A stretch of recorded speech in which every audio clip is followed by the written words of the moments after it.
성부와 성자와 성령의 이름으로 아멘. 예수님과 어머니 하나 되신 성심을 통해 아버지 뜻 안에서 기도드립니다. 사랑하는 하느님 아버지, 저희가 듣겠습니다. 말씀하여 주시옵소서. 오늘도 아버지의 뜻 진리께서 가르쳐 주시는 이 질서들이 저희들의 새로운 사고방식이 되게 하셔서 그 신적인 질서에 근거하여 새로 태어나는 영혼들이 될 수 있도록 축복하여 주시옵소서. 예수님과 어머니께 저희들의 내적이고 외적인 모든 것을 다 내어 맡겨 봉헌드립니다. 이제 아버지의 뜻이 저희의 뜻이 오시니 그 아버지의 뜻으로 저희들을 모두 새롭게 변화시켜 주시옵소서. 이 모든 기도 우리 주 예수 그리스도의 이름으로 기도드리나이다. 아멘. 성부와 성자와 성령의 이름으로 아멘. 안녕하십니까? 하나님의 뜻 성교의 피아수녀입니다. 자, 오늘도 성경 말씀을 통해서 아버지께서 가르쳐 주시는 신적인 세계에 대해 학습해 보도록 하겠습니다. 2021년 10월 28일 목요일입니다. 루카복음 6장 12절에서 19절까지 말씀입니다. 주님 영광 받으소서. 그 무렵 예수님께서는 기도하시려고 산으로 나가시어 밤을 새우며 하느님께 기도하셨다. 그리고 날이 새자 제자들을 부르시어 그들 가운데서 12를 뽑으셨다.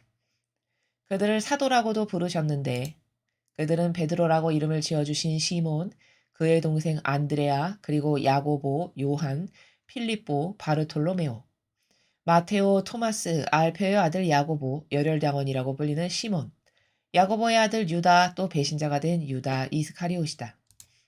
예수님께서 그들과 함께 산에서 내려가 평지에 서시니 그분의 제자들이 많은 군중을 이루고 온 유다와 예루살렘 그리고 티로와 시돈의 해안 지방에서 온 백성이 큰 무리를 이루고 있었다. 그들은 예수님의 말씀도 듣고 질병도 고치려고 온 사람들이었다. 그리하여 더러운 영들에게 시달리는 이들도 낫게 되었다.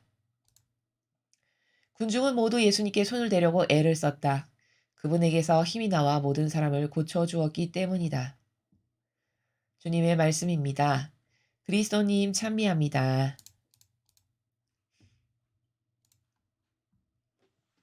자, 오늘 복음은 예수님께서 이제 선수 제자들을 선택하셔서 뽑으시는 그런 내용입니다. 그런데 예수님께서 행하신 것만이 퍼펙트하시죠. 예수님께서 행하신 방법만이 가장 올바르십니다. 아버지 뜻을 가장 올바르게 퍼펙트하게 흠결 없이 가장 아버지께 영광을 드리면서 행하신 분이 누구냐? 그럼 단연코 예수님과 어머니밖에 안 계시죠. 그러므로 영적 생활을 하는 데 있어서 어떤 답을 찾기 위해서는 어떤 기준값을 근거로 해서 뭔가를 분별도 하고 선택도 하기 위해서는 항상 예수님의 모범께서 어떻게 하셨나? 이럴 땐 어떻게 하셨나? 이럴 땐 무슨 기준에 어떤 기준에 근거하여 선별을 하셨나? 이런 것을 봐야 하는 것이 교회의 마땅한 당연히 우선시되고 중시되어야 될 첫 번째 기준입니다. 자, 그런데 예수님은 제자들을 어떻게 뽑으셨는가 보았더니 기도하시려고 산으로 나가시어 밤을 새우며 하느님께 기도하셨대요. 그런 다음에 날 새자마자 제자들을 뽑으셨어요. 자, 그러면 예수님께서 제자들 뽑기 전에 하신 일은 무엇이냐면 기도하신 거예요. 하느님 아버지께. 밤을 새시면서 12절의 행간을 잘 추상과 직관을 통해 이 신적 의미를 깨달아야 될 의미가 있습니다. 앞으로 아버지의 일꾼을 할 제자들을 뽑을 건데 도대체 누구를 뽑을까? 어떤 영혼들을 뽑아야 될까요? 아버지, 저들을 다 맡겨드리고 봉헌드리고 의탁드립니다. 저들 안에서 아버지께서 천상적인 나라에서 미리 계획을 다 세우셨던 저 영혼은 내가 제자로 써야 되겠다 해서 계획 세우신 그 영혼만을 저를 통해서 뽑으시옵소서. 아마 이러한 기도를 충분히 드리셨겠죠. 갈망으로. 그리고서는 제자들을 뽑으십니다. 자, 그럼 이 제자들을 뽑으시기 전에 예수님께서 하셨던 원칙, 질서, 법칙은 뭐냐? 아버지께 충분한 갈망과 기도로 완전히 내어 맡기셔서 아버지께서 선택하시는데 조금도 거기 부족함이나 악이 끼어들지 못하도록 그 영적 상태가 되게끔 관계성을 가지시고 그리고 나가셔서 예수님을 통해서 아버지께서 이렇게 선택하신 거예요. 이렇게 제자를 뽑아야 된다는 거죠. 그럼 이교도의 교회는 사제, 수도자, 뭐 주교, 추기경, 교황 이런 것을 뽑을 때 어떻게 뽑습니까? 이런 신적 질서의 기준에 근거해서 뽑습니까? 아니죠. 누가 자신들의 제도와 전통에 이걸 잘하나. 소위 아부를 잘하나. 누가 내 밑에 누굴 두면 내 비율을 잘 맞춰서 쓰기에 부족함이 없을까. 이런 것을 보고 뽑습니다. 세상과 다르잖아요. 그럼 이렇게 해서 뽑는다는 것 자체가 뭐냐? 신적 질서하고는 완전히 다른 거죠. 이거는 마귀의 질서죠.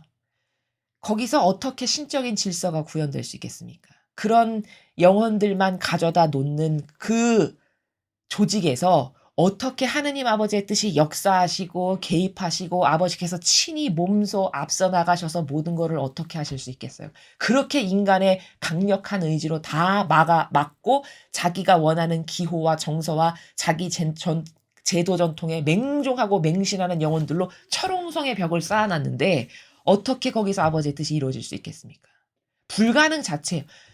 불가능한 자체인데 거기가 진짜라고 생각하고 거기서 기적이 있을 거라고 생각하니 이건 얼마나 큰 오해입니까? 예수님은 시험 보셨나요? 시험 보고 뽑지 않으셨어요. 뭐 기도문 암송해봐라 이런 거 보고 뽑으셨나요? 전혀. 여기 세례받고 기본 신자 자격도 주어지지 않은 사람들이에요. 그쵸? 그냥 예수님 따라다녔던 그냥 이 시대로 봤을 때 무지랭이라고 할 수 있는 어부, 뭐 열혈당원, 혁명당원 뭐 이런 사람들이에요. 뭐 특출 날 거라고는 단 한 군데도 없는. 세례 하나도 받은 적 없고 기도문 하나도 외울 줄 모르는 이런 사람들입니다. 근데 그들을 제자들로 선택하시더라는 거죠. 아버지의 뜻이.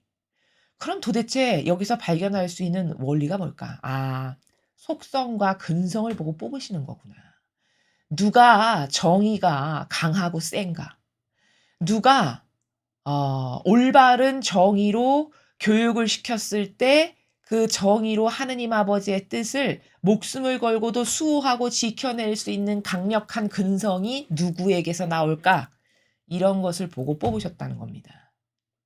그럼 이교도의 교회는 주님의 일꾼을 뽑을 때 충분한 기도와 갈망 가운데 아버지께 완전히 내어 맡겨드리고 의탁하고 그래서 아버지께서 아버지의 뜻이 이 사람이다 이렇게 뽑으실 수 있도록 내어 맡겨드리고 뽑습니까?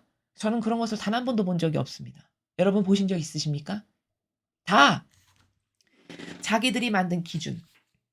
무슨 시험 봐서 몇 점 이상 합격. 그리고 그 중에서도 또 더 높은 곳으로 올라가려면 어떻게 해야 될까요? 누가 내 비율을 잘 맞추고 내 밑에서 아부를 잘하나? 누가 나의 손발과 같은 수족이 될 수 있나? 이런 사람을 다 뽑아서 옆에다가 갖다 놓죠. 그러면 이게 뭘까요? 마귀의 철옹성의 벽을 한 겹, 두 겹, 세 겹, 네 겹, 다섯, 여섯 겹 이렇게 쌓아놓는 거죠. 그럼 그 마귀의 철옹성의 벽을 어떻게 뚫고 들어가서 하느님의 뜻이 역사하실 수 있겠습니까? 마귀만 역사하지. 그렇죠. 그러니까 더 이상 그 교회에서는 어떤 것도 하실 수가 없는 거예요. 아버지의 뜻께서. 그러니까 열쇠를 되돌리시죠. 오죽하면. 오죽하면 열쇠를 되돌리시겠습니까? 하느님 아버지께서. 그렇죠. 그러니 그 인간의 뜻이 조작해서 만든 제도 전통에 맹종하고 맹신하는 충직한 그런 성경의 근거에서 표현하는 개를 뽑아서 가져다가 놓고 그리고서는 그 조직을 더 공고히 경고히 이렇게 하니 그것이 오늘 신적 질서에 근거하면 예수님께서 제자들을 뽑으신 방식하고는 동과 서가 다르게 다른 겁니다. 그러니까 악만 역사하지 거기선 성령의 역사가 일어나기가 어려운 것이죠. 그리고 끊임없이 그 제도 정통만 더 단단하고 더 견고하고 더 공고하게 우리들만의 마치 리그를 만드는 그러한 악의 세력으로 완전히 점철되어 버린 이런 현 시대의 이교도의 교회를 우리는 누구나 다 바라볼 수 있다는 것입니다. 자, 여러분 제자는 무엇을 하는 사람일까요? 12 제자의 의무는 예수님께서 행하신 것을 그대로 행하는 사람들입니다. 그것을 행하라고 오늘 이렇게 예수님께서 심사숙고해서 밤새도록 기도하셔서 아버지께 충분히 맡겨드리고 아버지의 뜻이 앞서가셔서 다 뽑으실 수 있게끔 그 영적인 교감과 통교 가운데 그런 환경을 다 만들어 놓고 아버지께서 예수님을 통해서 그 안에서 다 이렇게 뽑으시는 그러한 것을 우리가 볼 수 있죠. 그리고 제자들을 이제 뽑으신 다음엔 이렇게 다 일일이 데리고 다니시면서 복음을 전하는 것도 제자들이 보게 하시고 치유를 하는 것도 보게 하시고 다 함께 하셔서 예수님께서 어떻게 아버지의 뜻을 행하시는 건지를 몸소 다 보여주시죠. 그래서 함께 먹고 마시고 동고동락하면서 스승님께서 무엇을 하시는지 이 제자들은 다 봅니다. 그리고서 지금은 인간적인 자아가 살아 있어서 제자들에게서 예수님에게서 나왔던 어떤 하느님의 영광이 드러나지 않았지만 예수님께서 부활하셔서 천상에 다녀오신 다음에 성령을 보내주시자 그들도 그 성령의 은총에 힘입어 완전히 달라지죠. 그래서 막 한 번에 5천 명 이상씩 베드로 사도 같은 경우는 막 세례도 주고 그렇게 무식한 어부가 나서서 강연도 잘하게 되고 아버지의 뜻 말씀도 잘 전하게 되고 이렇게 되는 이런 획기적 변화가 그 제자들 가운데 다 있었습니다. 그런 은총은 왜 주셨을까요? 아버지 뜻을 예수님처럼 똑바로 행하라고. 산 희생제물의 모범을 보여주신 그분처럼 너희들도 산 희생제물로 살아라. 나의 모범을 보고 이런 의미로 제자들을 뽑으시는 거죠. 그럼 요즘 시대에 누가 예수님을 닮은 산 희생제물로 자기를 내어 바칩니까? 이교도의 교회의 어떤 일꾼이. 얼마나 몸을 사리냐면 나라가 이렇게 처참히 망가지는데도 이것은 우리가 영적인 것을 세상에 샘물의 역할로 퍼뜨리지 않은 우리의 간악하고 사악한 죄다. 이런 말을 하는 사람이 단 한 명도 없는 교회입니다. 양심 고백 하나 할 수 없어요. 정직성이 그 정도로 없는 거죠. 그리고서는 다 보신주의자로 숨어서 타협하고 기회주의자로서 내 말 한마디 잘못했다가는 안 좋은 곳에 이렇게 배치될 테니 아유 그냥 여기서 좀 타협하고 살아야지 뭐. 다 이런 보신주의자. 아니면 완전히 거기에 맹종하고 맹신하는 뭐 이런 세력, 이런 영혼이라든가. 다 그런 고만고만한 영혼들로 가득한 겁니다. 그러면 오늘 예수님께서 뽑으신 이 제자들의 삶을 살라고 행하신 그 직분에는 위배되는 삶이죠. 그러면서 이런 직분으로 사는 것처럼 또 사람들은 다 속이고 착한 것처럼 하느님의 일꾼인 것처럼. 그래서 또 영혼은 영혼대로 병들게 하고 눈 멀고 귀 다치게 하고. 이 사악한 이교도의 병폐는요. 한두 가지가 아닙니다. 그것을 다 일거수일투족을 나열해서 성경의 근거에서 팩트로 입증하자면은 한두 가지 가지고는 입증할 수가 없을 만큼 차고 넘칩니다. 자, 그래서 오늘 예수님께서는 이렇게 손수 제자들을 뽑으셨고 그 제자들은 마땅히 해야 될 의무가 예수님께서 보여주신 그 산 희생제물로서의 의인으로서의 모든 모범을 그대로 행하라고 뽑으신 것이다. 근데 이 시대는 이교도의 교회가 완전히 이 모범과는 정반대의 길을 가서 더 이상은 회생이 불가능하다고 보셔서 이제 나는 여기서 열쇠를 되돌린다라고 할 정도다. 그러니 새천년 교회의 새 피약교회는 어떻게 돼야 될까요? 이 모범으로 오늘 예수님께서 보여주신 이 제자들을 뽑으시는 이 질서와 예수님께서 사람들을 측은히 여기셔서 다 고쳐주시고 복음 선포하시는 이 모범으로 이 예수님의 모범으로 다 완벽하게 되돌려야 됩니다. 그렇게 혁신해서 새로운 피약 교회에서 다시 아버지의 뜻이 시작하시고 그곳에서 이제 새천년 왕국을 완성하실 그 시대를 우리는 이미 살아가기 시작하고 있고 본격적으로 조만간 그런 시대가 도래할 겁니다. 자, 그때를 대비해서 여러분께서는 더 하나님의 뜻을 열심히 공부하시고 그래서 여러분의 것으로 만드셔서 그 시대가 본격적으로 가시화됐을 때